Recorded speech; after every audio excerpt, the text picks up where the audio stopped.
Hi, this is Sally Morgan, physical therapist, craniosacral therapist, and Tellington T-Touch for practitioner for animals and people. And this is Tristan. Can we see him? He's very sleepy.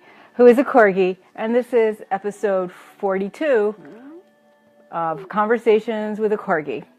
Today in Massachusetts, it's a rainy and cold day, back to 40 degrees. So we are planning to stay indoors and stay dry today. And we are preparing for our trip down to Connecticut for the Equine Wellness Expo, which is on Sunday. It's also, for me, it's on Sunday, but it's also on Saturday, 10 to 5 each day. Lots of demonstrations. It's at Rays of Light Farm. So please check that out. I've posted some things about it on my Facebook page, and some people that live in Connecticut that I've known for years are planning to come. So it'll be a really good time.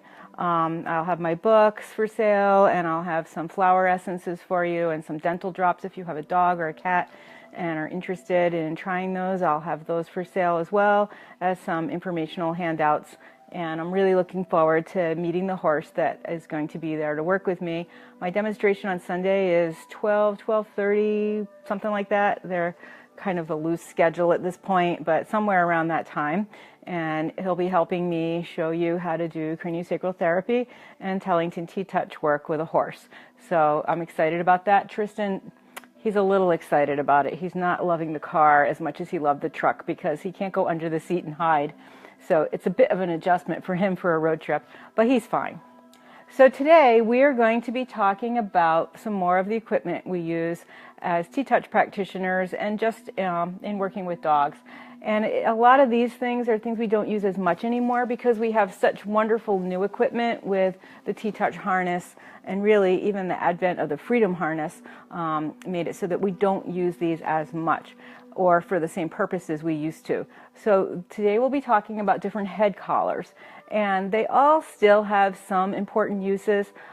They are not as popular, surely, as they used to be. And my mom's Porsche Schnauzer walked for years in a gentle leader with just that one attachment underneath her chin.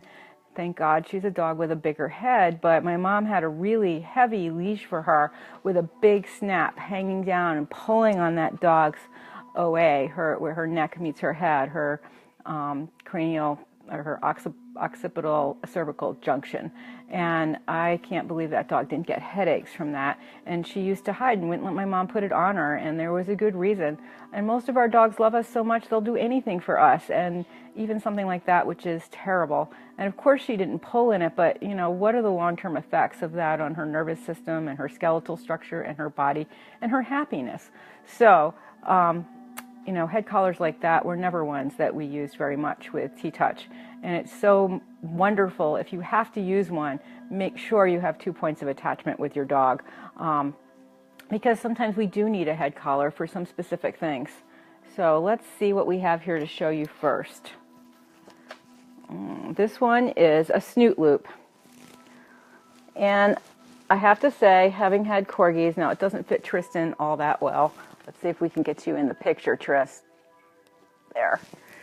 It's like a little dog halter if you're a horse person. It comes over his nose. You're going to have to stand up, hon. Come on. Come on, Bessie, up. And notice how it fits around his cheek here. It has a little side piece. It's slidey under his nose, so this can get really tight if I pull it, which I don't want to do. And it's pretty adjustable. This one's way too big for him. I've had this for several other corgis. What it was good for, two things. One of my dogs liked to bark a lot, and we'd be sitting in the T-Touch circle, and I don't know what would come over him. He's a herding dog. He would just start barking at the other dogs, not in a disruptive way like let's play or I want to eat you, but just barking. So the snoot loop really helped calm him down so that he would not continue to bark. And part of that is because of the effect of it on the acupuncture points, the calming points by the eyes. I know you don't need a snoot loop. You're not a barker. And you look cute in it, though. Tristan only wears a bridle when he's in his costume with his fairy, and he has to have a saddle and bridle for her. Can you stand up, hon? I don't know. Maybe Fairy should be riding bareback. So I've used it for that. The other thing that you can use this for, and I don't use it so much for this because it does get too tight, which can be alarming to a dog. With our T-Touch leashes, we have a big snap on one end and a tiny snap on the other end. So I always use the tiny snap on the snoot loop. And if I have a dog that's, barking and addressing some assertiveness towards another dog, and I need to turn his head, I might put one of these on him just to turn his head towards me and get his attention.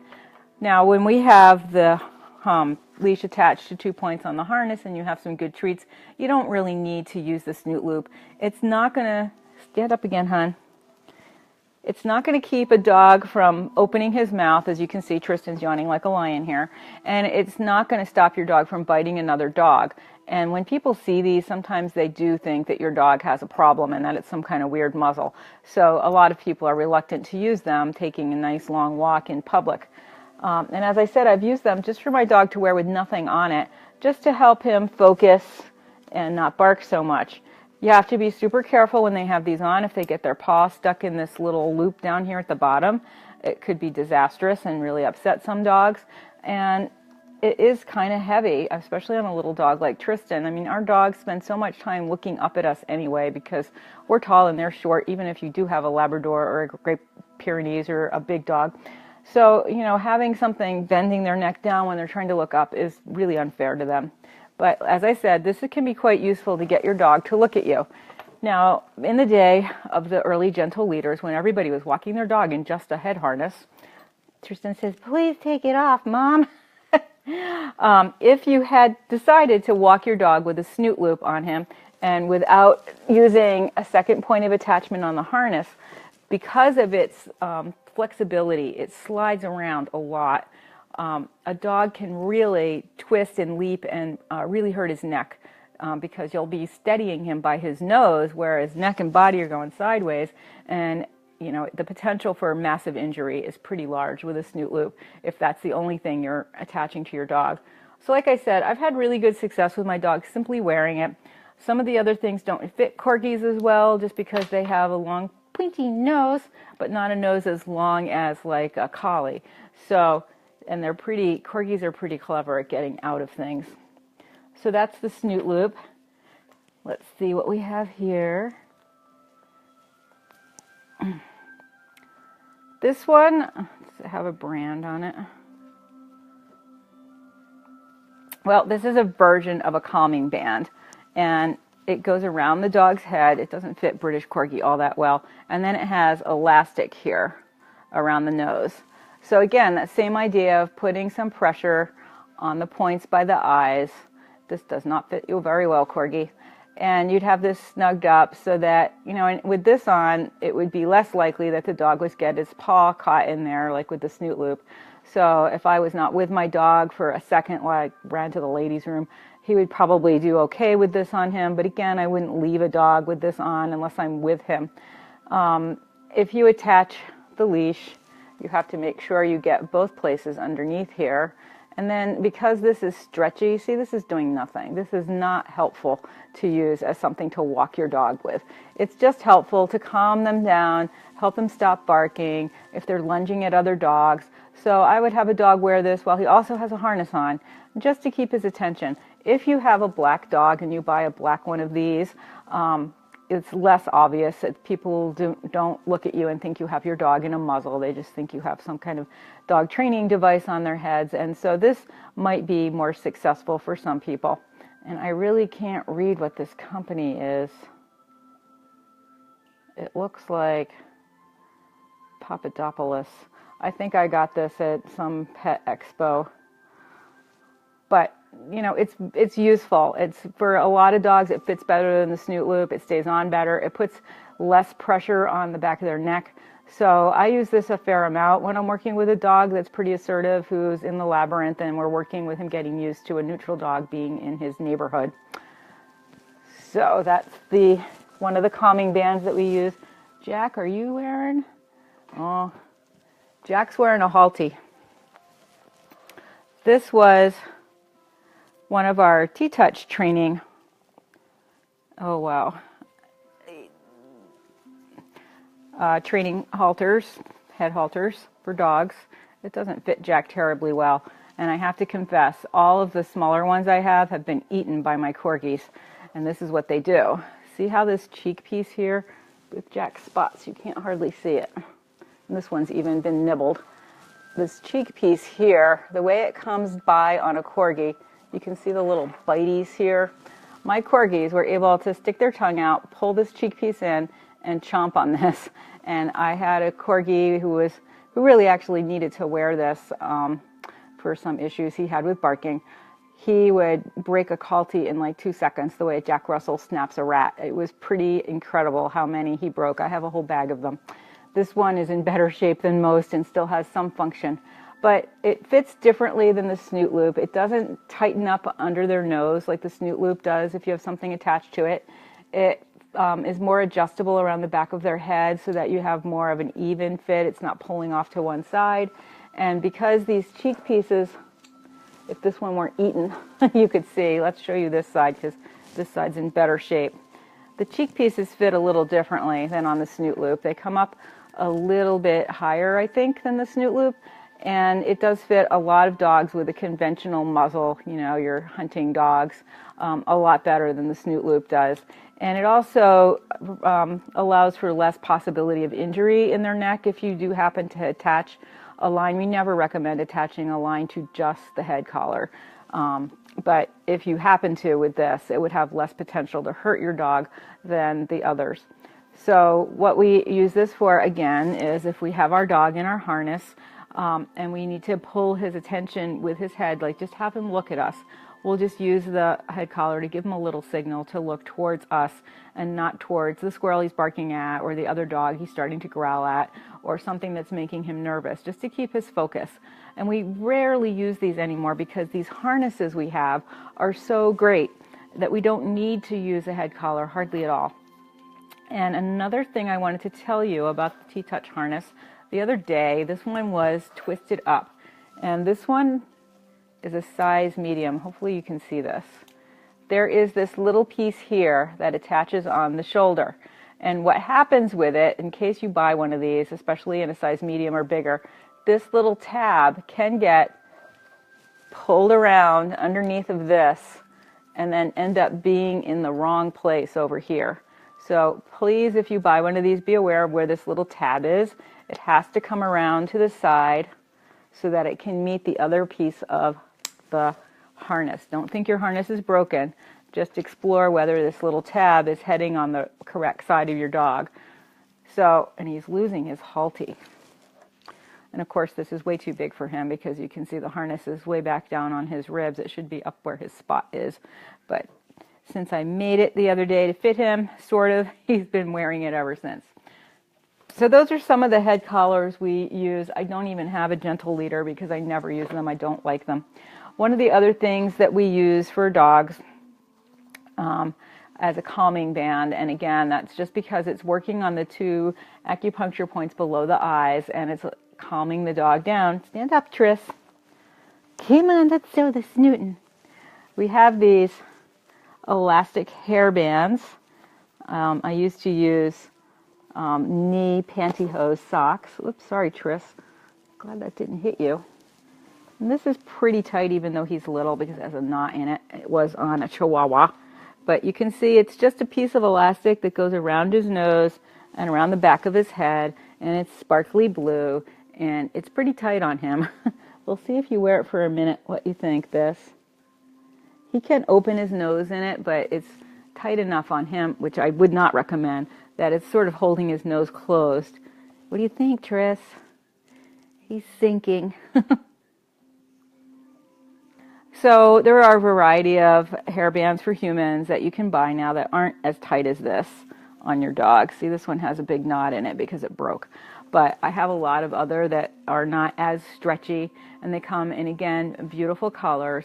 And if you have a dog that has some issues, like barking at squirrels and you're trying to walk in a park, you can just use a piece of elastic or a hairband and not have it tight at all, and just put that around the back of his head and around his nose, and that will help keep his focus on you and help keep him more relaxed so that he's not getting reactive towards all the squirrels and the other dogs in the park. So that's one thing that you can do without having to use all of these big bulky pieces of equipment that in fact do look like muzzles, and that scares people. And if you have a dog that's already a little barky and a little, assertive, and you don't want to scare people by putting something that looks like a muzzle on them, then just using an elastic hairband and putting it in a figure 8 around the back of the head and around the nose can work just great. So those are some of the things that we've used with our equipment in the past with head collars. And as I said, I still use them sometimes when I need to really get a dog's focus on me and just a treat is not enough and I need to be able to really turn their head. When that happens, I have the leash attached to the back of the harness and again the light snap on the head collar. And sometimes I've even used a third leash on the head collar so that I can really, because I'm very dexterous from horse riding, I can hold the dog's body in my one hand and just use a very light leash, like a thin nylon one. There's the snoot loop here. A leash like this thin nylon that's on the snoot loop.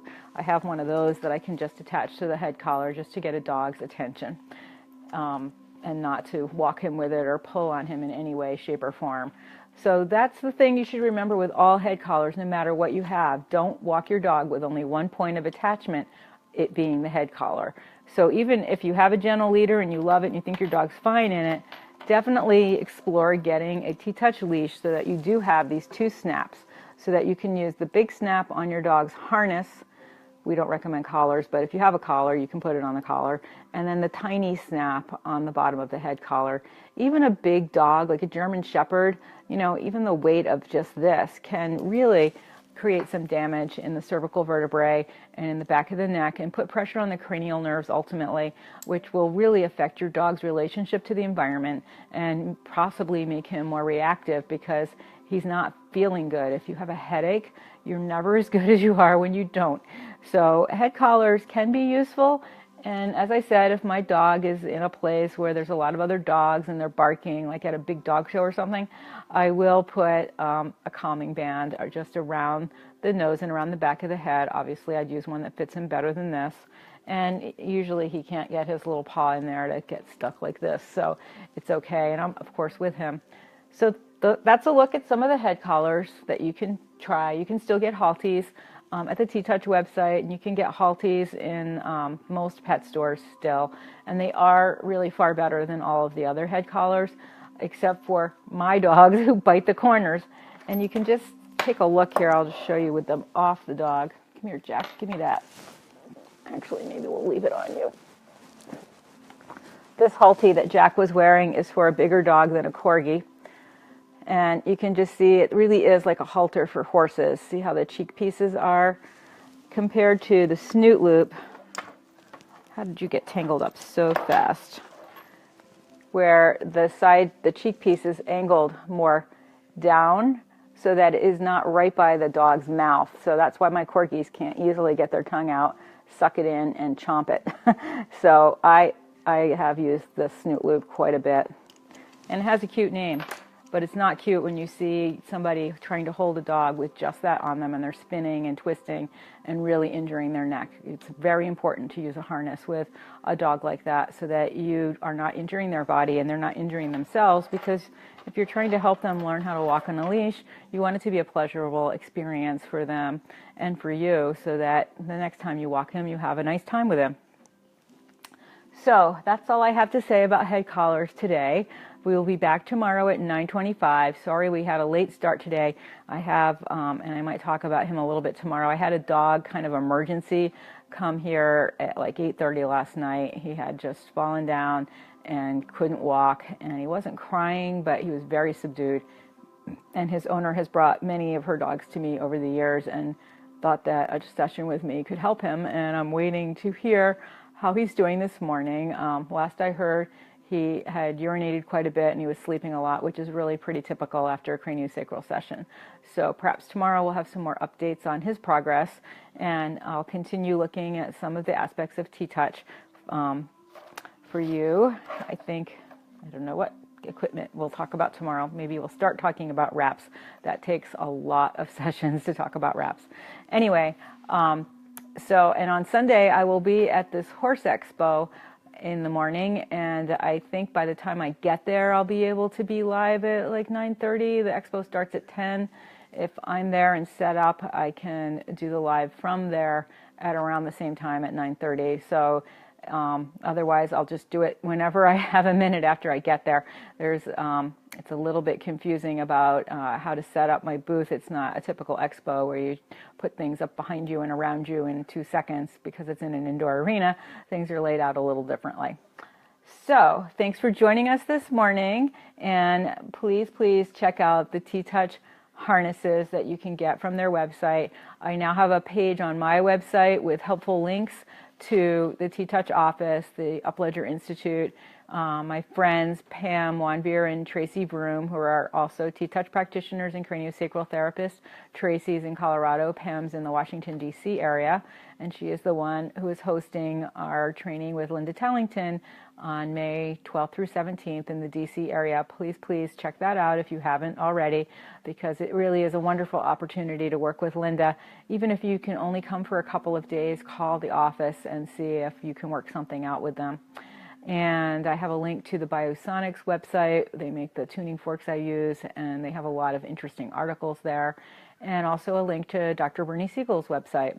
And I've just posted some interesting new things in the media section. I have a radio interview about dogs watching TV.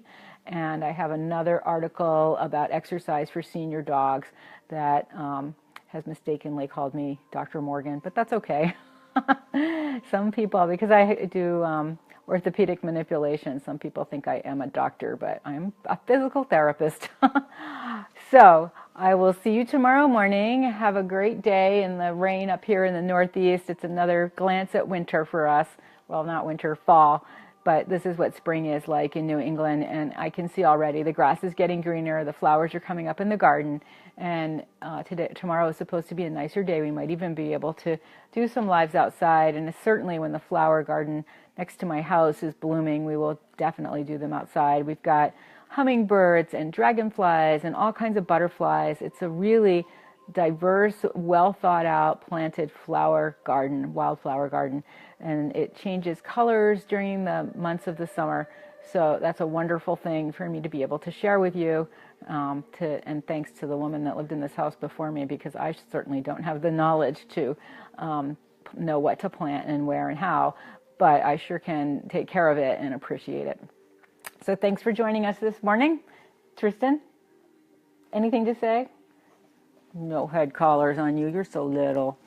Okay, it's been a fun morning looking at head collars, and like I said, don't get too trapped into getting something super expensive. A nice hairband, especially those softer ones that aren't sparkly, that's old and stretched out, might be the perfect thing for your dog. And if you do that, don't get the really wide one like this. Get one that's like that wide, so that your dog can still breathe easily. So thanks for joining me. If you have any questions, you can post them on Sally Morgan PT CST, or you can go to my website, sallymorganpt.com, and you can email me through the website or at my other email, sallymorganpt@gmail.com. Thanks for joining us.